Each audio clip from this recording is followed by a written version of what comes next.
देखंतु गृहर परंपरा को निर्वाह करिबा समस्त मान्यवर सदस्यंकर दायित्व एवं ये परंपरा को निर्वाह करिबा होछि गणतंत्र गोटे सुस्थ परंपरा।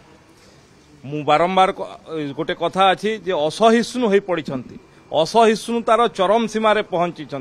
जो कथा 24 वर्ष रे करन पारथले गोटे मासरे भारतीय जनता पार्टी नेतृत्व में मोहन माझी सरकार जो काम करुछंती सेथिरे से असहिष्णु होई पड़िछंती। जे भलिया पानी बिना माछ छटपट हुए सेमती बिना सरकार रे विरोधी दल रे बसिबा तांको पाखरे बोधे संभव हो नहीं।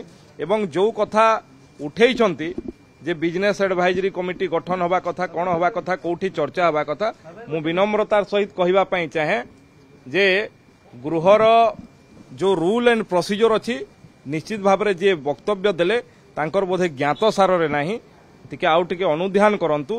को कथा बिजनेस एडवाइजरी रे को जीव, बिजनेस एडवाइजरी कमिटी को जीव, को कथा सर्वदलीय कमिटी को जीव, सी आउ टिके ता विषय अनुध्यान करंतु, अध्ययन करंतु, ताहेले बोधे ठीक हबो।